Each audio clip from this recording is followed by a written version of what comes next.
Good day, and you are welcome to today's tutorial. Today's tutorial is a continuation of the lookup function series tutorial that we started earlier on. And in my last two videos, I talked about the VLOOKUP function and the HLOOKUP function. If you are yet to see that video, kindly check the video that I pinned to this section and watch that tutorial. Or you can go to my channel, Excel with Olaniyi, and watch that tutorial at your convenience. However, for today's tutorial, we're going to talk about the XLOOKUP function. The XLOOKUP function. Don't forget, the aim of the lookup function series is to make you understand how each of these functions works. The VLOOKUP, the HLOOKUP, and the XLOOKUP. Once you understand each of these functions, you understand their syntax, you understand how to apply them, then you can decide which one you would like to use for your data analysis. Though I have a preference for XLOOKUP function, and if you watch this tutorial till the end, you will understand why I prefer XLOOKUP function to the remaining lookup functions. My name is Olaniyi Shofunwa, and you are welcome to Excel with Olaniyi. If you are yet to subscribe to this channel, please kindly do so. Like this video and share it to your network.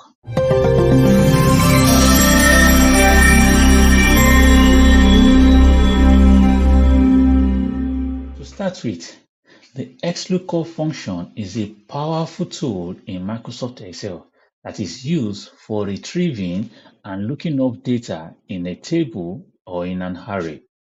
It is very versatile and is very efficient. And part of these key features is the fact that it is good for versatile matching. That is, with the XLOOKUP function, you can use it for exact matching or approximate matching or wildcard matching.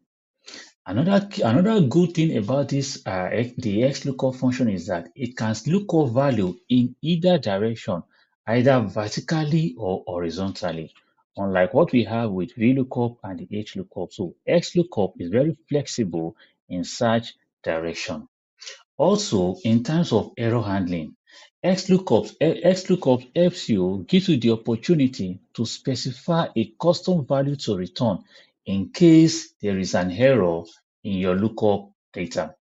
Then lastly is the fact that the XLOOKUP function is very efficient and very powerful, as it more or less like the XLOOKUP is just like the new boy in the block that replaces the VLOOKUP function, the HLOOKUP function, and the index match function.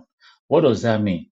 What it means is that with XLOOKUP combines the function of the VLOOKUP, the HLOOKUP, the index match. XLOOKUP combines the three functions together as one. With XLOOKUP, you can perform the function of VLOOKUP, you can perform the function of HLOOKUP, and you can perform the function of index match. So that is why the XLOOKUP is a very powerful tool, a very powerful that you must learn to use to make your work easier and very efficient.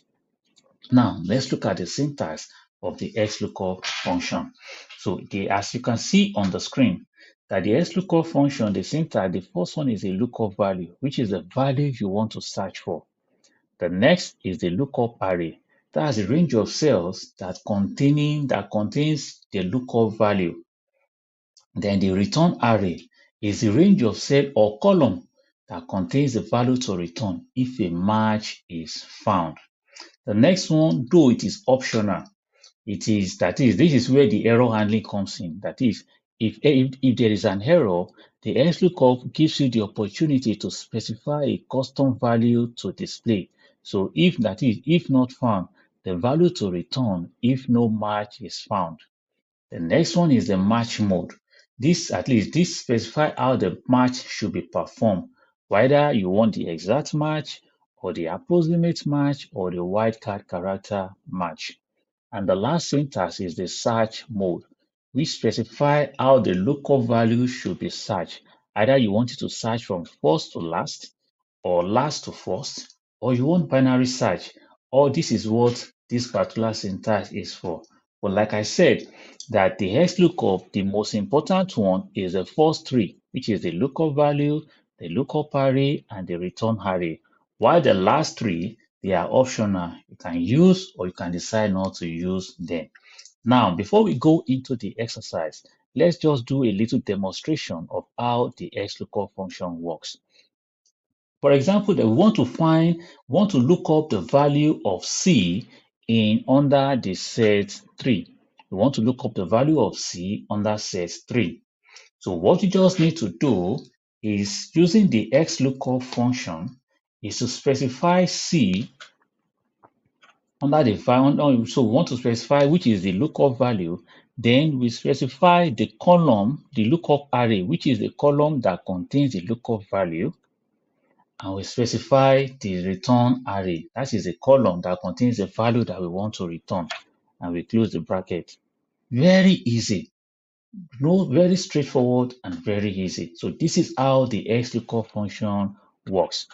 For better understanding, let's look at more exercise. Now, in this table, we are asked to find in the year 2004, what is the percentage of married? So that tells us that 2004 is our lookup value because we want to know the percentage of married in the year 2004. So we call in our XLOOKUP function.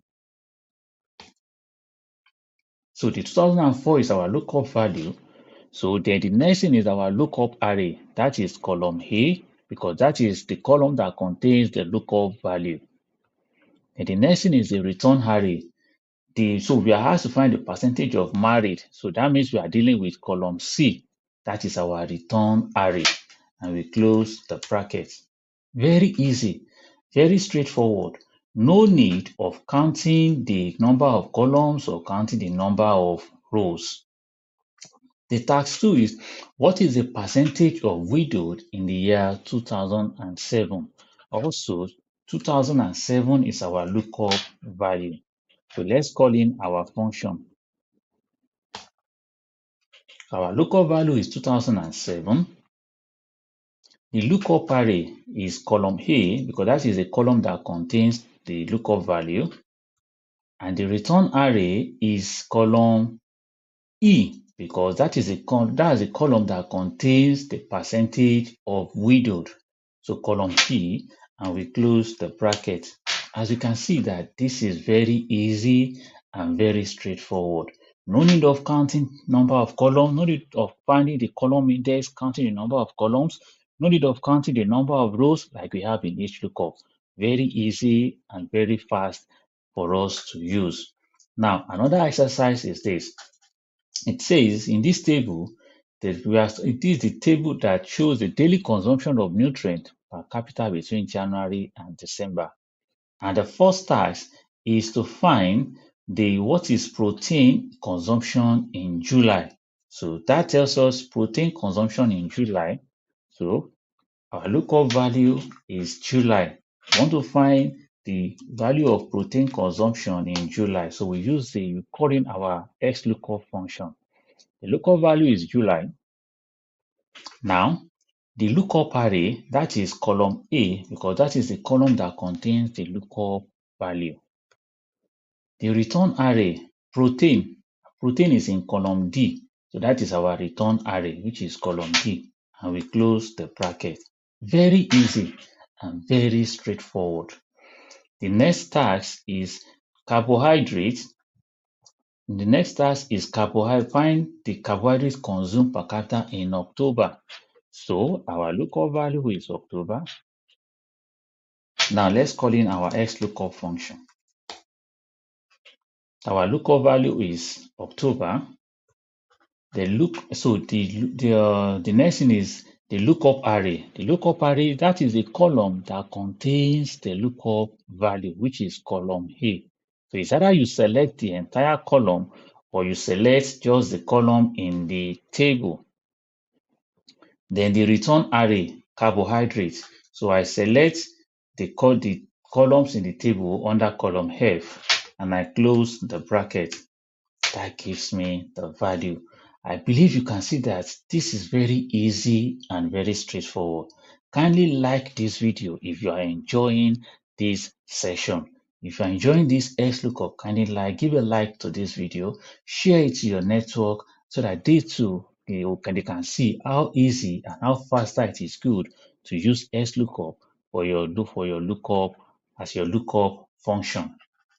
Now, the last task is to fill up this table to find the equivalent, to find the consumption in each of these 3 months under this different category. So I will call our XLOOKUP function. So the first one is match. Then the lookup array. The lookup array is column A, which is the column that contains the month.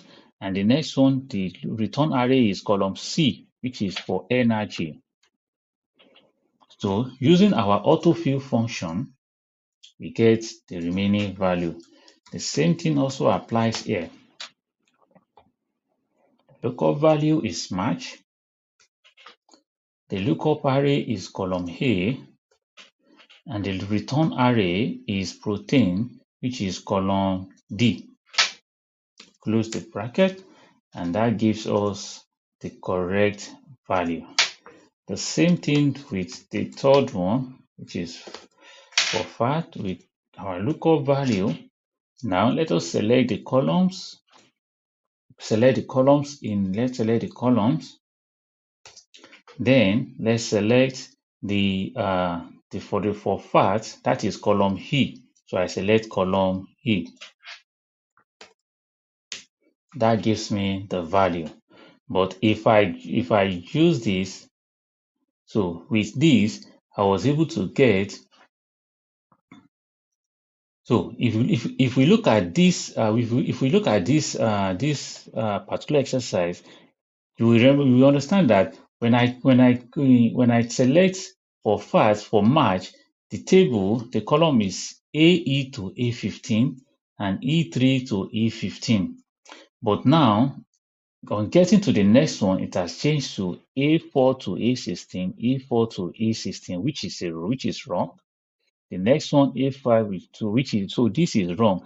And this brings us back to the concept of absolute reference. Absolute reference. If you don't know about this concept, kindly check the video that I pinned to this section that talks in details the difference between what we understand, what you will mean by absolute reference. So for this particular exercise, for this particular fact, I will apply the absolute reference by pressing F4 on my keyboard. F4, so making it applying the absolute reference, and then by the time I draw it in, I will see that this is correct. As you can see that the same column AE to A15 is the same one in August and the same one in December. So that is the beauty of using absolute reference. So let's look up our XLOOKUP again for the last one, carbohydrate. The lookup array is A3 to A15. So using F3, our absolute reference, then the return array F3 to F15, also making it applying our absolute value. So when we draw it and we're using our autofill, that gives us the correct value. So this is how to use the XLOOKUP function. From here, you can see that the XLOOKUP function is faster and more efficient to use compared to the VLOOKUP or the HLOOKUP. In here, you don't need to start counting the number of rows, neither do you need to start counting the number of columns. And so, as you can see, so you can now see the reason why I said I prefer the XLOOKUP to the remaining two functions. Thank you for watching this video, and I believe you have learned something from this XLOOKUP function. Like I said at the beginning of this video, my task is to show you and explain to you each of these functions, the VLOOKUP, the HLOOKUP, and the XLOOKUP. But it is up to you to decide which of these functions it will be good for you to use, whether it is faster based on your own preference. But I would prefer for us to use XLOOKUP as it is newer, it is more efficient, it can search in either direction. Don't forget, if you are yet to subscribe to this channel, please do so now so that you can see more videos. And don't forget to give a like and to leave a comment in the comment section. And also share this video to your network. And also look forward to my next video where I will highlight the main difference between these three functions, the VLOOKUP, HLOOKUP, and the XLOOKUP. I will show you the main difference between these three functions. So kindly look forward to that video. Thank you once again for taking part in this tutorial and see you in the next class.